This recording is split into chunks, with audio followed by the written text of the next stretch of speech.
Notre Dame may finally have to join a conference, and that may only be scratching the surface of the consequences to come out of today. This absolutely could be one of the most consequential days in college football history.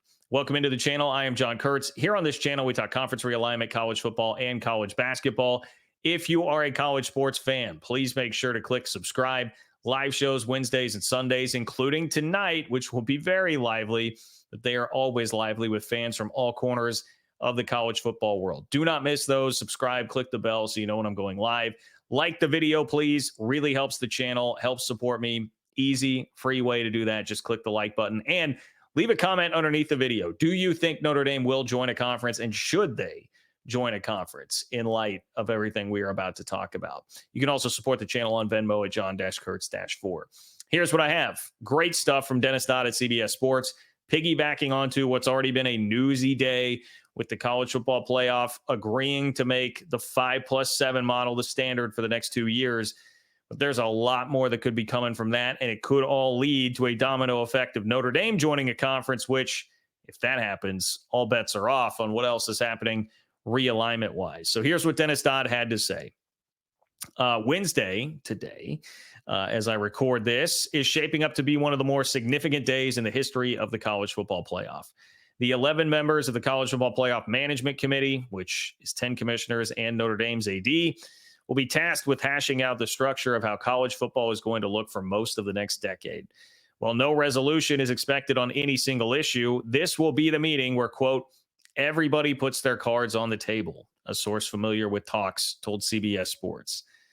All right, so this is a big one. Like, this is all the talk we've heard about posturing from the SEC and Big Ten about how much they're going to try to throw their weight around with the new college football playoff structure.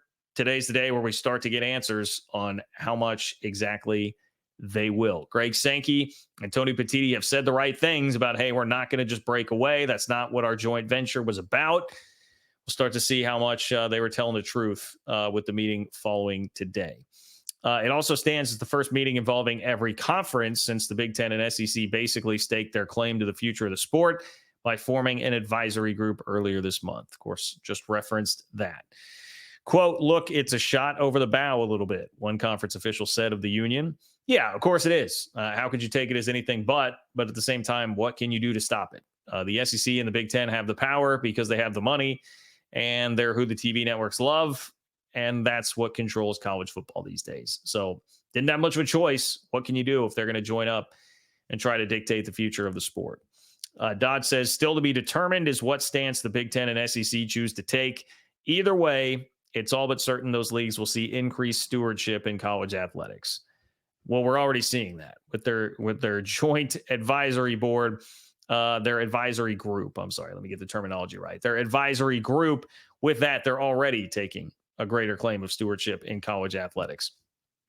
SEC Commissioner Greg Sankey has long claimed his league alone could stage its own playoff if deemed necessary. He's probably right. He is right, certainly in the short term. Might have some long-term damage, but he is absolutely correct in the short term. So here's where we start to get down into the nitty-gritty. The College Football Playoff Board of Managers on Tuesday formally approved the 5+7 model for the 12-team expanded playoff field, one that had long been assumed, discussed, and delayed. And that, again, key distinction is just for the next 2 years. Beyond that, there is no contract, nothing worked out specifically yet. That's why this is the meeting where everything comes on the table. However, that structure only guaranteed to be placed in the next 2 seasons. It has repeatedly been stressed the slate will be wiped clean beginning in 2026. One thing I will point out here, with the 5+7 model, and this is where Notre Dame starts to come into play, with the 5+7 model that was pushed through on Tuesday, they dropped in, hey, top 4 seeds are going to be conference champs. Top 4 seeds, so Big 12 champion would get a top 4 seed because they are a conference champ. They're not one of the 7 at-larges. What that means for Notre Dame, you might remember they're not in a conference. So Notre Dame right now could be ranked, next 2 years anyway, could be ranked number 1 in the country at the end of the year and still be not getting a bye. They're going to start playing in the college football playoff, have to win 4 games to win a national championship. Well, the Big 12 title winner could be sitting there with a bye. Notre Dame is the number 1 team in the country, would have to work their way through 4 games. ACC championship game winner. Miami farts its way to an ACC title. They would be getting one of the byes. Notre Dame would not. that is where we start to push this toward like, okay, is this going to be what finally gets Notre Dame to join a conference?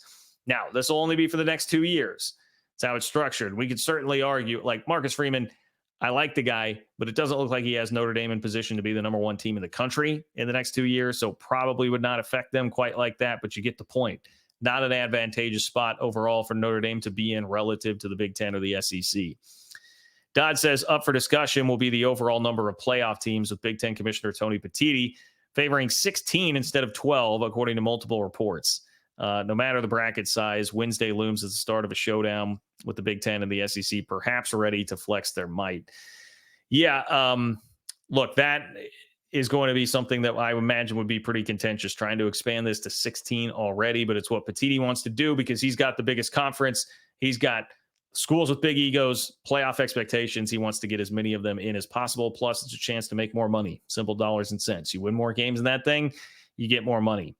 But I'm not done with the Notre Dame discussion here. I am not done, by the way, because 3 sources told CBS Sports this week that they wouldn't be surprised if the 2 conferences demand and propose to receive multiple guaranteed playoff bids annually. This is where it gets interesting, all right? So already for the next 2 years, Notre Dame would be locked out of having a bye.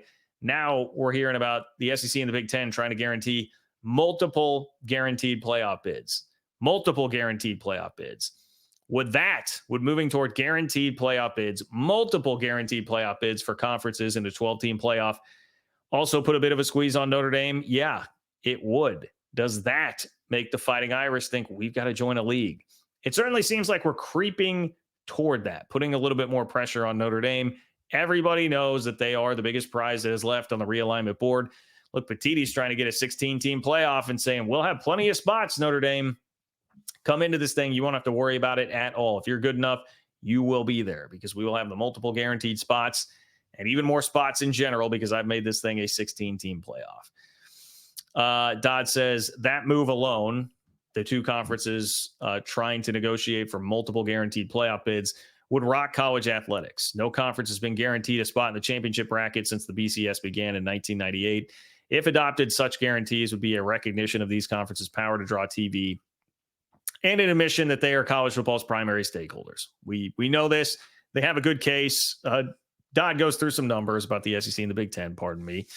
The 34 combined teams in the Big Ten and SEC starting in 2024 would have represented an average of 7.6 playoff bids per year if the 12-team bracket was in place over the first 10 seasons, according to CBS Sports.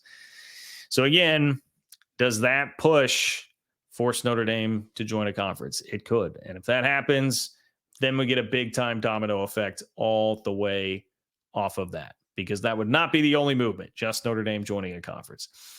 Tiered revenue distribution, another thing expected to come out of this. Power 5 conferences currently receive $80 million each from the college football playoff for being in the Power 5. Breaks down to about $5 million each per school, with the distribution being even now. But the Big Ten and the SEC are unlikely to want that structure to stay in place.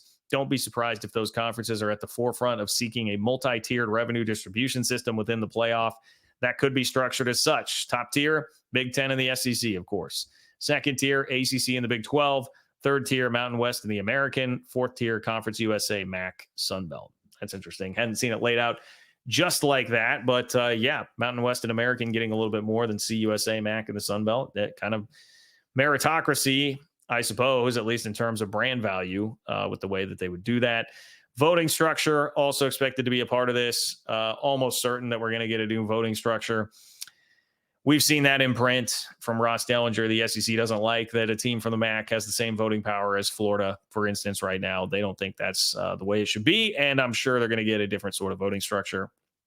Right now, you've got to have unanimous support to do anything with the playoff, and that's why everybody theoretically has the same power there.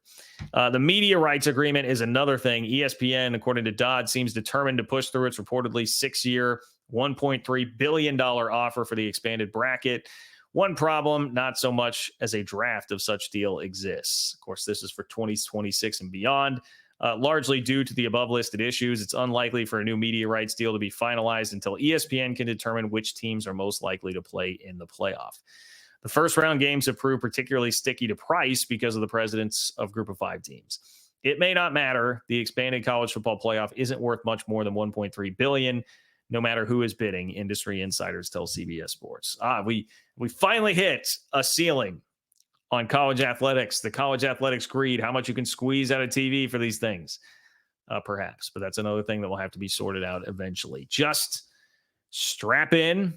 This could be a very consequential day in college athletics, the start of a lot of very consequential things that happen in college athletics as the pace seemingly picks up and up and up right now with the way things are moving. Make sure you're locked in for the live show tonight.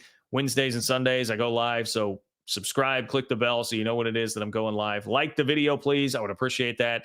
What do you think? Notre Dame going to join a conference after this or not? How big of a deal is all of this to them? Let me know in the comments, and I will talk to you guys soon. Take care.